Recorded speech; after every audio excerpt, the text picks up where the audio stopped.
বিশ্বকবি রবীন্দ্রনাথ ঠাকুরের ১৬৩তম জন্মজয়ন্তী ২০২৪ বাংলা ১৪৩১ সালে যখন স্কুলগুলো সব বন্ধ, রবীন্দ্র চর্চার ছোট ছোট ছেলে মেয়েদের মধ্যে যখন একটা ঘাটতি দেখা যাচ্ছে, তখন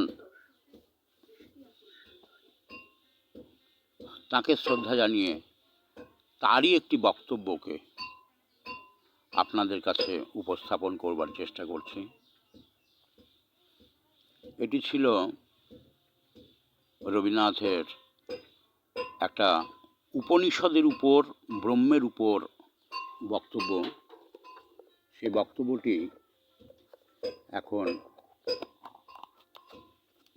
আপনাদেরকে শোনাবো।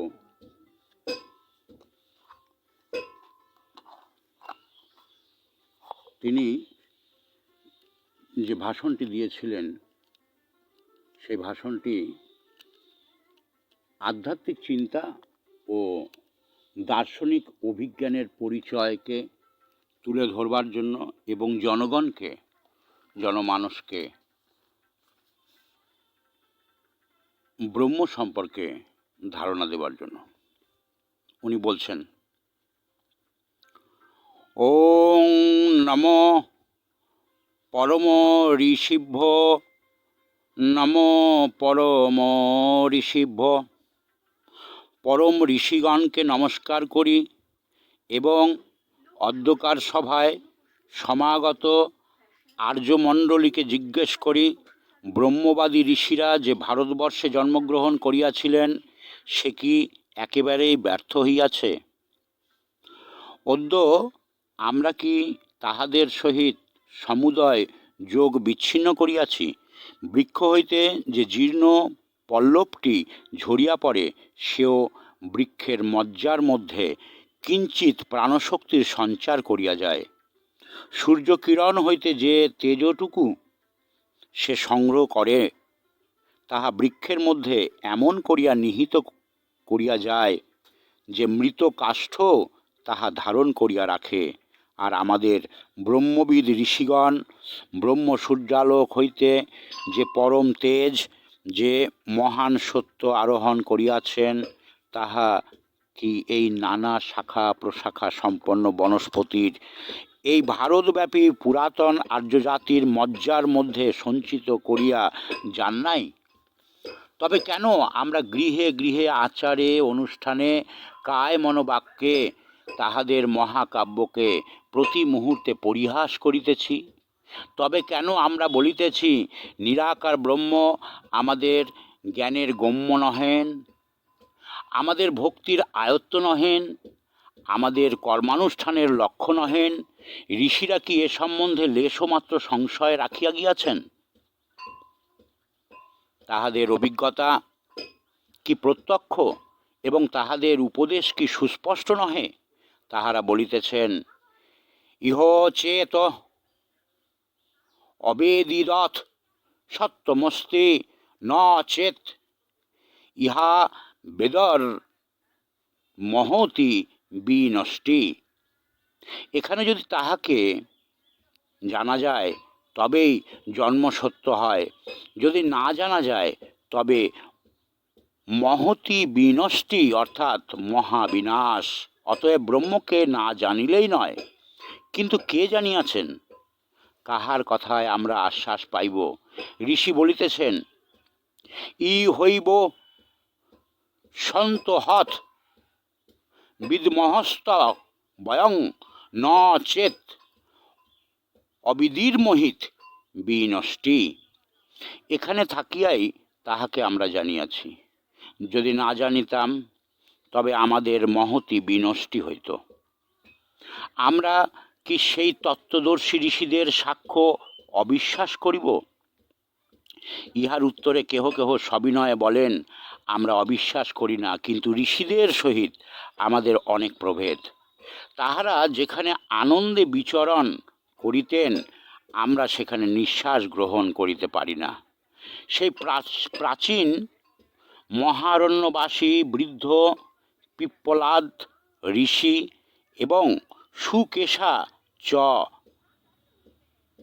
ভারদ্বাজ শৈবশ্চ সত্যকাম সৌদার্জয়নী চ গার্গ কৌশল্যাশ্চ শলায়ন ভার্গব বৈদর্ভী কবন্ধি কাত্তানস্তে হইতে ব্রহ্মপরা ব্রহ্মনিষ্ঠা পরং ব্রহ্মন্যাসেন মানা।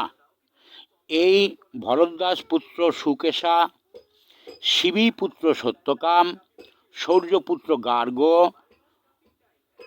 অশ্বল পুত্র কৌশল, ভৃগুপুত্র বৈদর্ভী, কাত্যায়ন পুত্র কদম্বী, কবন্ধি সেই ব্রহ্মপর ব্রহ্মনিষ্ঠ পরং ব্রহ্মান্বেষণামান ঋষি পুত্রগণ, যাহারা সমিত হস্তে বনস্পতি ছায়াতলে গুরু সম্মুখে সমাসীন হইয়া ব্রহ্ম জিজ্ঞাসা করিতেন, তাহাদের সহিত আমাদের তুলনা হয় না। না হইতে পারে, ঋষিদের সহিত আমাদের প্রভেদ থাকিতে পারে, কিন্তু সত্য এক, ধর্ম এক, ব্রহ্ম এক, যাহাতে ঋষি জীবনের সার্থকতা, আমাদের জীবনের সার্থকতাও তাহাতেই। যাহাতে তাহাদের মহতি বিনষ্টি, তাহাতে আমাদের পরিত্রাণ নাই। শক্তি এবং নিষ্ঠার তারতম্য অনুসারে সত্যে, ধর্মে এবং ব্রহ্মে আমাদের ন্যূনাধিক্য অধিকার হইতে পারে, কিন্তু তাহা বলিয়া অসত্য, অধর্ম, অব্রহ্ম আমাদের অবলম্বনীয় হইতে পারে না। ঋষিদের সহিত আমাদের ক্ষমতার প্রভেদ আছে বলিয়া তাহাদের অবলম্বিত পথের বিপরীত পথে গিয়া আমরা সমান ফল প্রত্যাশা করিতে পারি না। যদি তাহাদের এই কথা বিশ্বাস করি যে ইহ চেদ বেদিদথ সত্যমস্তি, এখানে তাহাকে জানিলেই জীবন সার্থক হয়, নচেত মহতি বিনষ্টি। তবে বিনয়ের সহিত, শ্রদ্ধার সহিত মহাজন প্রদর্শিত সেই সত্য পথই অবলম্বন করিতে হইবে। সত্য ক্ষুদ্র বৃহৎ সকলেরই পক্ষে একমাত্র, এবং ঋষির মুক্তি বিধানের জন্য, যিনি ছিলেন আমাদের মুক্তি বিধানের জন্য, সেই একমেব অদ্বিতীয়ং তিনিই আছেন। যাহার পিপাসা অধিক, তাহার জন্য নির্মল নির্ঝরণী অভ্রভেদী অগম্য গিরি শিখর হইতে অহোরাত্র নিঃসন্দিত, আর যাহার অল্প পিপাসা এক অঞ্জলি জলেই পরিতৃপ্ত, তাহার জন্য সেই অলক্ষ্য জলধারা অবিশ্রাম বহমান। হে পান্থ, হে গৃহী, যাহার যতটুকু ঘট লইয়া আইস, যাহার যতটুকু পিপাসা পান করিয়া যাও। আমাদের দৃষ্টিশক্তির প্রসার সংকীর্ণ, তথাপি সমুদয় সৌরজগতের একমাত্র উদ্দীপনকারী সূর্যই কি আমাদিগকে আলোক বিতরণের জন্য নাই? অবরুদ্ধ অন্ধকূপী আমাদের মতো ক্ষুদ্র কায়ার পক্ষে যথেষ্ট হইতে পারে, তবু কি অনন্ত আকাশ হইতে আমরা বঞ্চিত হইয়াছি? পৃথিবীর অতি ক্ষুদ্র একাংশ সম্বন্ধে কথোকিঞ্চিৎ জ্ঞান থাকিলেই আমাদের জীবনযাত্রা স্বচ্ছন্দে চলিয়া যায়। তবু কেন মনুষ্য চন্দ্র, সূর্য, গ্রহ, তারার অপরিমেয় রহস্য উদ্ঘাটনের জন্য অবিশ্রান্ত কৌতূহলে নিরন্তর লোকান্তরে আপন গবেষণা প্রেরণ করিতেছে? আমরা যতই ক্ষুদ্র হই না কেন, তথাপি ভূমৈব সুখং, ভূমৈব আমাদের সুখ। অল্পে সুখমস্তি, অল্পে আমাদের সুখ নাই। হঠাৎ মনে হইতে পারে ব্রহ্ম হইতে অনেক অল্পে পরিমিত আকারবদ্ধ আগত্যগম্য পদার্থে আমাদের মতো স্বল্প শক্তি জীবের সুখে চলিয়া যাইতে পারে, কিন্তু তাহা চলে না। তত যদুত্তরতং তদরূপ মনাময়ং, যিনি উত্তরোত্তর অর্থাৎ সকলের অতীত, যাহাকে উত্তীর্ণ হওয়া যায় না, কিছুতেই তাকে উত্তীর্ণ করা যায় না বা হওয়া যায় না, যিনি অশরীর, রোগ ও শোক রহিত, য এতদ বিদু অমৃতাস্তে ভবন্তি, যাহারা ইহাকে জানেন তাহারাই অমর হন। অথ ইতরে দুঃখমেব অপিয়ন্তি, আর সকলে কেবল দুঃখই লাভ করেন। তদেতৎ সত্যং তদমৃতং তদ বেদদ্ধবং সৌম্যবিধি। তিনি সত্য, তিনি অমৃত, তাহাকে বিদ্ধ করিতে হইলে হে সৌম্য তাহাকে বৃদ্ধ কর। ধনুর্গৃহীত উপনিষদং মহাস্ত্রং, উপনিষদে যে মহাস্ত্র ধনুর কথা বলা আছে সেই ধনু গ্রহণ করিয়া স্বরং উপাসানি শীতং সম্বন্ধীয়ত উপাসনা দ্বারা শোণিত স্বর সাধন করিবে। আম্ম তদ্ভাগবতেন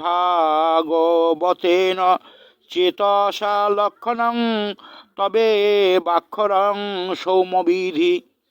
তদ্ভবাগত চিত্তের দ্বারা ধনু আকর্ষণ করিয়া লক্ষ্যস্বরূপ সেই অক্ষর ব্রহ্মকে বিদ্ধ করো। এই উপমাটি অতি সরল। যখন সবল তনু আর্যগণ আদিম ভারতবর্ষের গহন মহারণ্যের মধ্যে প্রবেশ করিয়াছেন, যখন হিংস্র পশু এবং হিংস্র দস্যু দিগের সহিত তাহাদের প্রাণপণ সংগ্রাম চলিতেছে, তখনকার সেই টুঙ্কার মুখর অরণ্য কবির উপযুক্ত এই উপমা। এই উপমার মধ্যে যেমন সরলতা তেমনই একটি প্রবলতা আছে। এই প্রাবল্যতা বা এই প্রবলতা ব্রহ্মকে বিদ্ধ করিতে পারে, ইহার মধ্যে লেশমাত্র কুণ্ঠিত ভাব নাই। প্রকৃতির একাঙ্ক বা একান্ত সারল্য এবং ভাবের একাগ্র বেগ না থাকিলে এমন অসংকোচ বাক্য কাহারও মুখ দিয়া বাহির হয় না। প্রত্যক্ষ অভিজ্ঞতা দ্বারা যাহারা ব্রহ্মের সহিত অন্তরঙ্গ ঘনিষ্ঠ সম্বন্ধ স্থাপন করিয়াছেন, তাহারাই এইরূপ সাহসিক উপমা এমন সহজ, এমন প্রবল সবলতার সহিত উচ্চারণ করিতে পারেন। মৃগ যেমন ব্যাধের প্রত্যক্ষ লক্ষ্য, ব্রহ্ম তেমনি আত্মার অনন্য লক্ষ্যস্থল।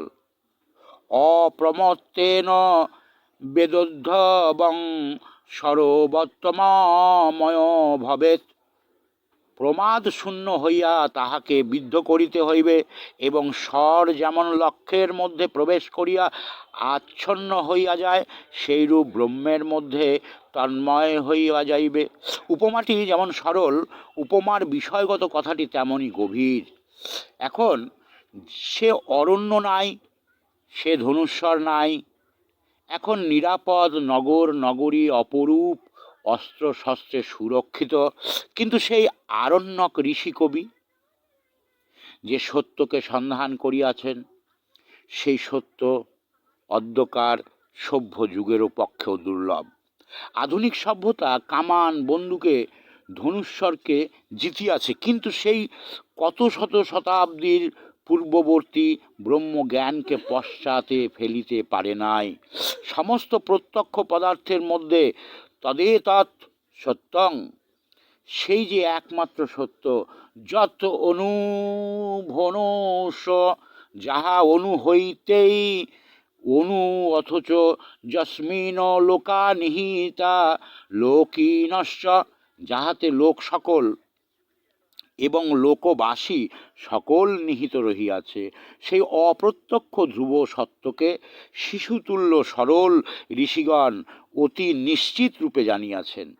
তদমৃতং, তাহাকেই তাহারা অমৃত বলিয়া ঘোষণা করিয়াছেন এবং শিষ্যকে ডাকিয়া বলিয়াছেন, তদ্ভাগবতেন চেতস্য, তদ্ভাগবত চিত্তের দ্বারা তাহাকে লক্ষ্য করো। তদ বেদব্যং সৌম্য বিদ্ধি, তাহাকে বিদ্ধ করিতে হইবে। হে সৌম্য তাহাকে বিদ্ধ করো। সর্বোত্তমময় ভবেৎ, লক্ষ্য প্রবিষ্ট স্বরের ন্যায় তাহারই মধ্যে তন্ময় হইয়া যাও। সমস্ত আপেক্ষিক সত্যের অতীত সেই পরম সত্যকে কেবলমাত্র জ্ঞানের দ্বারা বিচার করা, সেও সামান্য কথা নহে। শুদ্ধ যদি সেই জ্ঞানের অধিকারী হইতেন, তবে তাহাতেও সেই স্বল্পাসী বিরল বসন সরল প্রকৃতি বনবাসী প্রাচীন আর্য ঋষিদের বুদ্ধিশক্তির মহৎ উৎকর্ষ প্রকাশ পাইত। কিন্তু উপনিষদের এই ব্রহ্মজ্ঞান কেবলমাত্র বুদ্ধিবৃত্তির সাধনা নহে, সকল সত্যকে অতিক্রম করিয়া ঋষি যাহাকে একমাত্র তদেতৎসত্যং বলিয়াছেন, প্রাচীন ব্রহ্মজ্ঞদের পক্ষে তিনি কেবল জ্ঞানলভ্য একটি দার্শনিক তত্ত্বমাত্র ছিলেন না।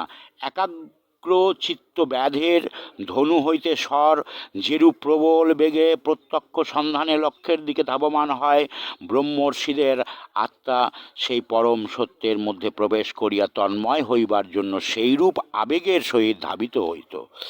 কেবলমাত্র সত্য নিরূপম নহে, সেই সত্যের মধ্যে সমর্পণ, সেই সত্যের মধ্যে সম্পূর্ণ আত্মসমর্পণ তাহাদের লক্ষ্য ছিল। কারণ সেই সত্য কখনো বা কেবলমাত্র সত্য নহে, তাহা অমৃত। তাহা কেবল আমাদের জ্ঞানের ক্ষেত্রে অধিকার করিয়া নাই, তাহাকে আশ্রয় করিয়াই আমাদের আত্মার অমরত্ব। এই জন্য সেই অমৃত পুরুষ ছাড়িয়া আমাদের আত্মার অন্য গতি নাই, ইহা ঋষিরা প্রত্যক্ষ জানিয়াছেন এবং বলিয়াছেন। স য অনম্য আত্মমম প্রিয়ং ব্রবামং ব্রুয়াত, অর্থাৎ যিনি পরমাত্মা ব্যতীত অন্যকে আপনার প্রিয় করিয়া বলেন, প্রিয়ং সৎসতীতি, তাহার প্রিয় বিনাশ পাইবে। যে সত্য আমাদের জ্ঞানীর পক্ষে সকল সত্যের শ্রেষ্ঠ, আমাদের আত্মার পক্ষে তাহাই সকল প্রিয়ের প্রিয়তম। তদেতৎ প্রিয় পুত্রাৎ প্রিয় বিত্তাৎ প্রিয়ন্নস্মাৎ সর্বস্মাৎ অন্তরতরং যদয়মাত্মা। এই যে সর্বাপেক্ষা অন্তরতর পরমাত্মা, ইনি আমাদের পুত্র হইতে পারে, পুত্র হইতেও প্রিয় হইতে পারে, বিত্ত হইতে পারে, বিত্ত হইতেও প্রিয় হইতে পারে, অন্য সকলের হইতে প্রিয় হইতে পারে। তিনি শুষ্ক জ্ঞান মাত্র নহেন, তিনি আমাদের আত্মার প্রিয়তম। আধুনিক হিন্দু সম্প্রদায়ের মধ্যে যাহারা বলেন ব্রহ্মকে আশ্রয় করিয়া কোনো ধর্ম সংস্থাপন হইতে পারে না, তাহারা কেবল তত্ত্বজ্ঞানীদের অবলম্বনীয়, তাহারা উক্ত ঋষিবাক্য স্মরণ করিবেন। ইহা কেবল বাক্যমাত্র নহে, প্রীতি রসকে অতি নিবিড় নিগুড় রূপে আস্বাদন করিতে না পারিলে এমন উদার উন্মুক্তভাবে, এমন সরল সবল কণ্ঠে প্রিয়ের প্রিয়ত্ব ঘোষণা করা যায় না। তদেতৎ প্রিয় পুত্রাৎ প্রিয় বিত্তাৎ প্রিয় হন্যস্মাৎ সর্বস্মাৎ অন্তরতরং যদয়াত্মা ব্রহ্মর্ষি। একথা কোনো ব্যক্তিবিশেষে বদ্ধ করিয়া বলিতেছেন না। তিনি বলিতেছেন না যে তিনি আমার নিকট আমার পুত্র হইতে প্রিয়, বিত্ত হইতে প্রিয়, অন্য সকল হইতে প্রিয়। তিনি বলিতেছেন আত্মার নিকটে যিনি সর্বাপেক্ষা অন্তরতর, জীবাত্মা মাত্রেরই নিকট তিনি পুত্র হইতে প্রিয়, বিত্ত হইতে প্রিয়, অন্য সকল হইতে প্রিয়। জীবাত্মা যখনই তাহাকে যথার্থরূপে উপলব্ধি করে, তখনই বুঝিতে পারে তাহা অপেক্ষা প্রিয়তর আর কিছুই নাই। অতএব পরমাত্মাকে যে কেবল জ্ঞানের দ্বারা জানিব, তদেতৎ সত্যং, তাহা নহে, তাহাকে হৃদয়ের দ্বারা অনুভব করিব, তৎমৃতং তৎঅমৃতং, তাহাকে সকলের অপেক্ষা অধিক বলিয়া জানিব এবং সকলের অপেক্ষা অধিক বলিয়া প্রীতি করিব। জ্ঞান ও প্রেম সমেত আত্মাকে ব্রহ্মে সমর্পণ করার সাধনাই ব্রাহ্ম ধর্মের সাধনা। তদ্ভাগবতেন চেতসা, এই সাধনা করিতে হইবে।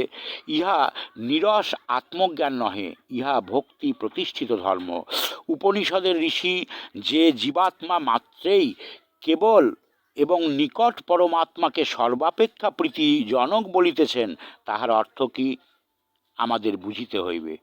যদি তাহাই হইবে, তবে আমরা তাহাকে পরিত্যাগ করিয়া ভ্রাম্যমান হই কেন? একটি দৃষ্টান্ত দ্বারা ইহার অর্থ বুঝাইতে ইচ্ছা করি।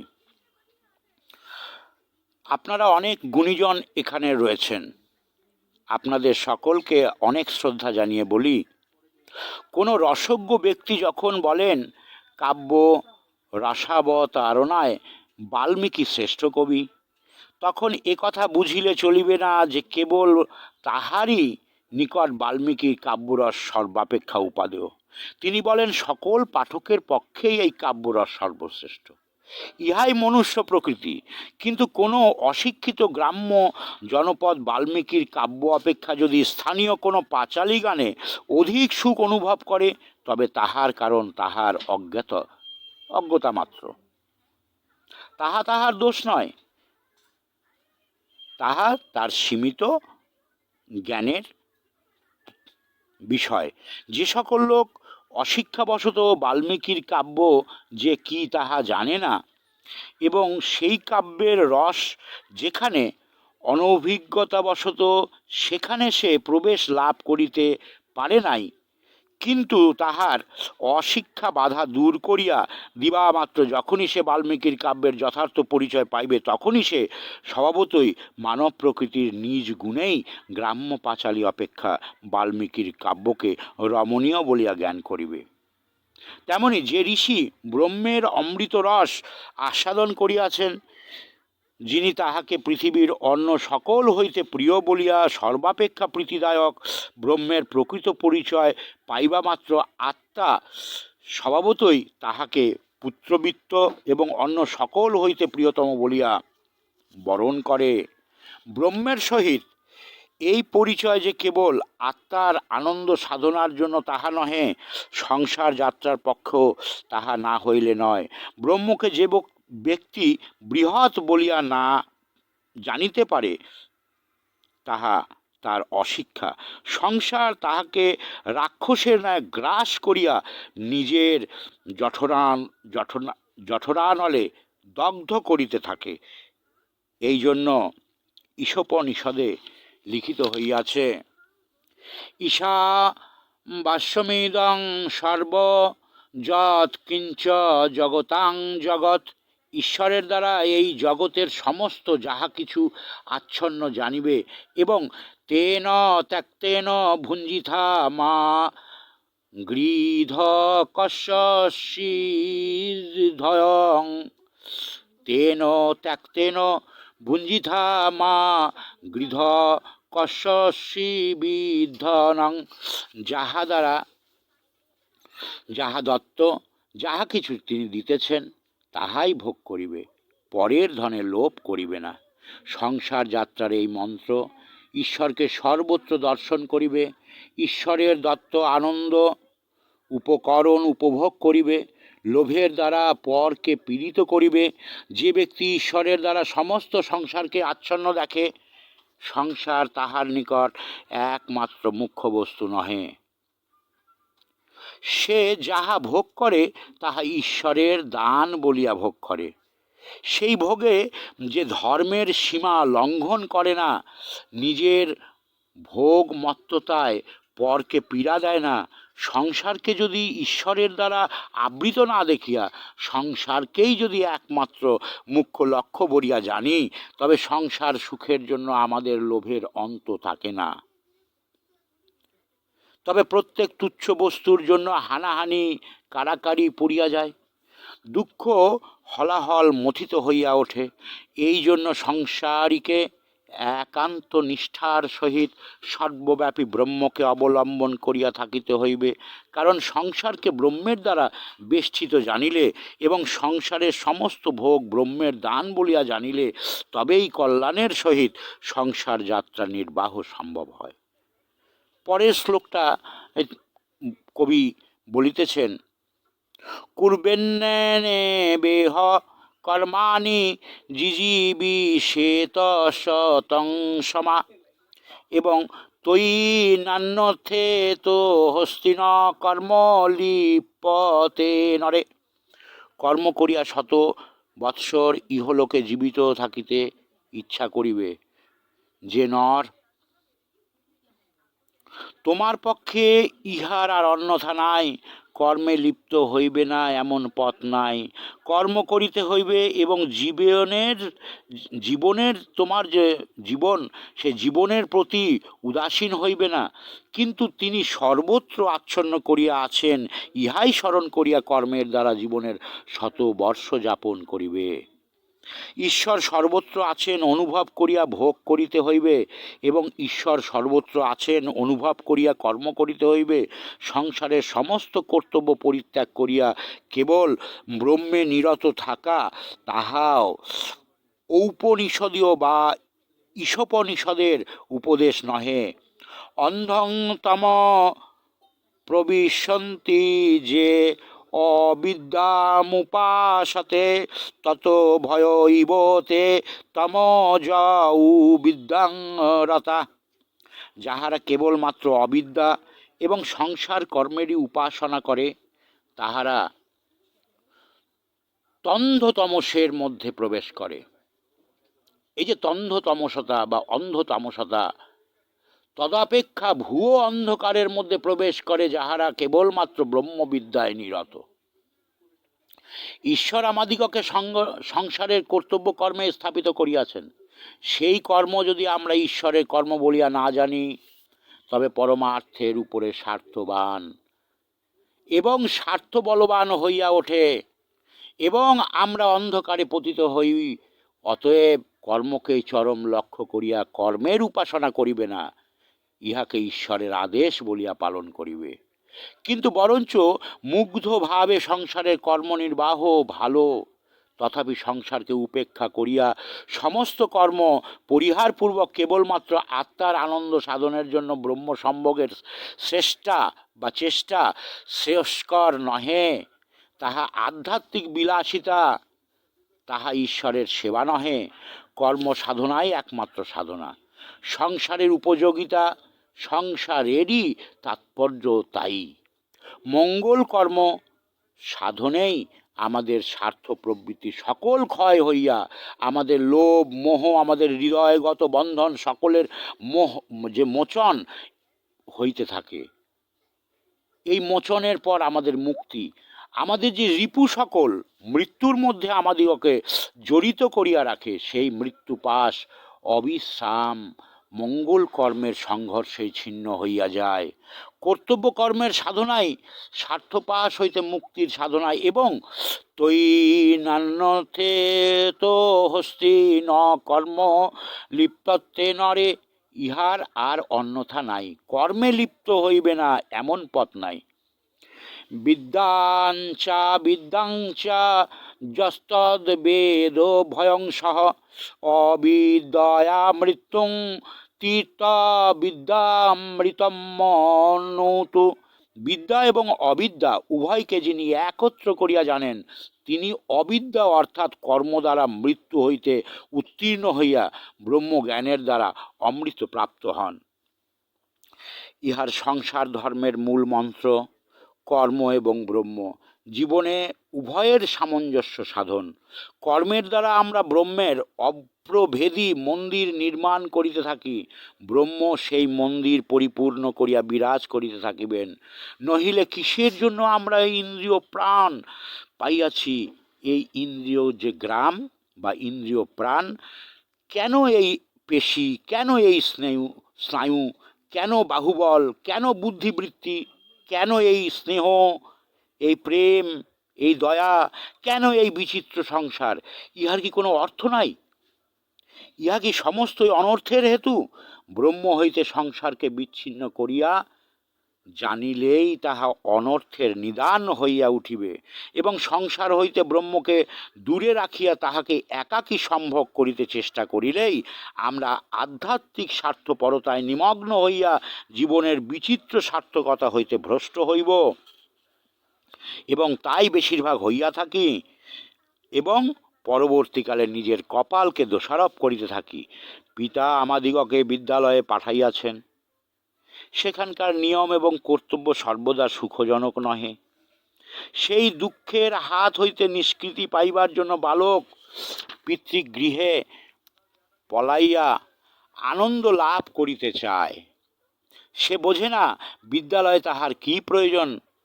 সেখান হইতে পলায়নকেই সে মুক্তি বলিয়া জ্ঞান করে, কারণ পলায়নে আনন্দ আছে।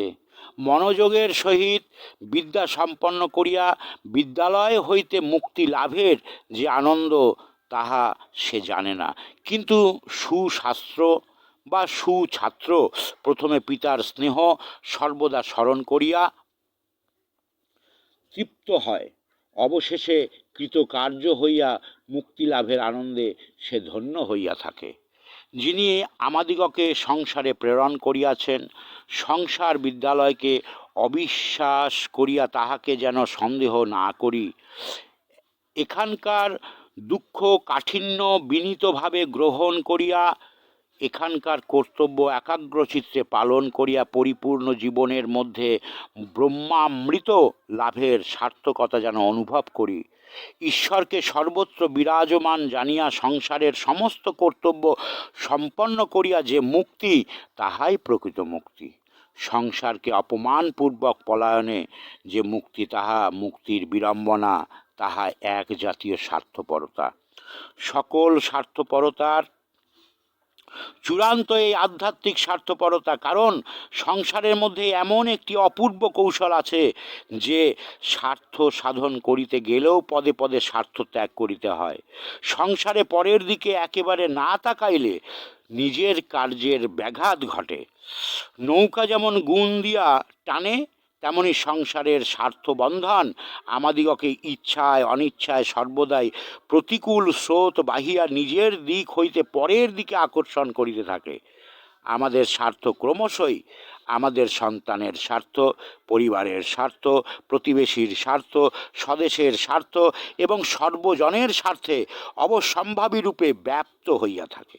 কিন্তু যাহারা সংসারের দুঃখ, শোক, দারিদ্রতাকে পরিত্রাণ এবং এখান থেকে পরিত্রাণ পাইবার প্রলোভনে আধ্যাত্মিক বিলাসিতায় নিমগ্ন হন, তাহাদের স্বার্থপরতা সর্বপ্রকার আঘাত হইতে সুরক্ষিত হইয়া সুদৃঢ় হইয়া ওঠে। বৃক্ষে যে ফল থাকে, সে ফল বৃক্ষ হইতে রস আকর্ষণ করিয়া পরিপক্ক হইয়া ওঠে। যতই সে পরিপক্ক হইতে থাকে, ততই বৃক্ষের সহিত তাহার বৃন্তবন্ধন শিথিল হইয়া আসে। অবশেষে তাহার অভ্যন্তরস্থ বীজ সুপরিণত হইয়া উঠিলে বৃক্ষ হইতে সে সহজেই বিচ্ছিন্ন হইয়া বীজকে সার্থক করিয়া তোলে। আমরাও সংসার বৃক্ষ হইতে সেইরূপ বিচিত্র রস আকর্ষণ করি।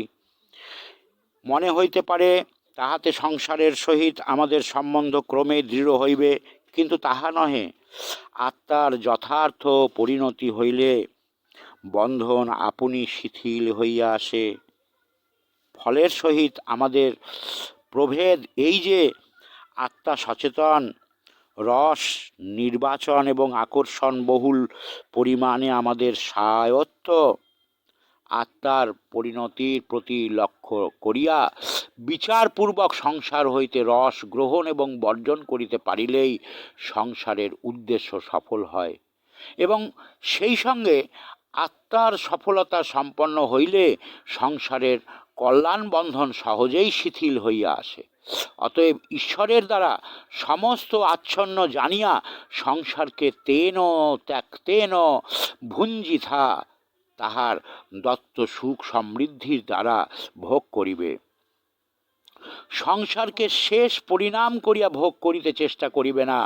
অপরপক্ষে সংসারের বৃন্তবন্ধন বলপূর্বক বিচ্ছিন্ন করিয়া তাহার মঙ্গল রস হইতে আত্মাকে বিচ্ছিন্ন করিবে না। ঈশ্বর এই সংসার বৃক্ষের সহস্র তন্তুর মধ্য দিয়া আমাদের আত্মায় কল্যাণ রস প্রেরণ করে। এই জীব ধারাইতা বিপুল বনস্পতি হইতে দম্ভ ভরে পৃথক হইয়া নিজের রস হইতে নিজে যোগাইবার ক্ষমতা আমাদের হস্তে নাই। কোনো সত্যকে অস্বীকার করিয়া আমাদের নিস্তার নাই। মত্ততার বিহবলতায় মাতাল বিশ্ব সংসারকে নগণ্য জ্ঞান করিয়া যে অন্ধ আনন্দ উপভোগ করে, সে আনন্দের শ্রেয়স্করতা নাই। বিদ্যা অথবা অবিদ্যা, সত্য এবং অসত্য, ব্রহ্ম এবং সংসার উভয়কেই স্বীকার করিতে হইবে। দুঃখের হাত এড়াইবার জন্য কর্তব্য সাধন ছেদন করিবার অভিপ্রায়ে সংসারকে একেবারেই না করিয়া দিয়া একাকী আনন্দ সম্ভোগে প্রবৃত্ত হওয়া এক জাতীয় প্রমত্ততা। সত্যের এক দিককে উপেক্ষা করিলে অপর দিকও অসত্য হইয়া ওঠে। ঈশ্বরের আদেশ পালনকে সে অস্বীকার করে, সে মুখে যাহাই বলুক ঈশ্বরকে সম্পূর্ণ স্বীকার করে না, বরঞ্চ ঈশ্বরকে মুখে অস্বীকার করিয়া যে ব্যক্তি মনুষ্যের প্রতি কর্তব্য অনুষ্ঠান করে সে কঠিন কর্মের দ্বারা ঈশ্বরকে স্বীকার করিয়া থাকে। জ্ঞানে এবং ভোগে এবং কর্মে ব্রহ্মকে স্বীকার করিলেই তাহাকে সম্পূর্ণভাবে স্বীকার করা হয়। সেইরূপ সর্বাঙ্গীনভাবে ব্রহ্মকে উপলব্ধি করিবার একমাত্র স্থান এই সংসার। আমাদের এই কর্মক্ষেত্র, ইহাই আমাদের ধর্মক্ষেত্র, ইহাই ব্রহ্মের মন্দির।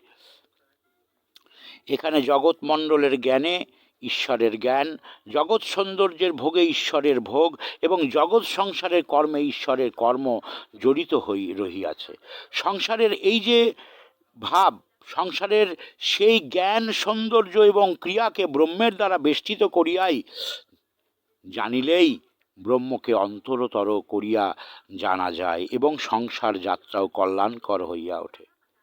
তখন ত্যাগ এবং ভোগের সামঞ্জস্য হয়, কাহারও ধনে লোভ থাকে না, অনর্থক বলিয়া জীবনের প্রতি উপেক্ষা জন্মে না।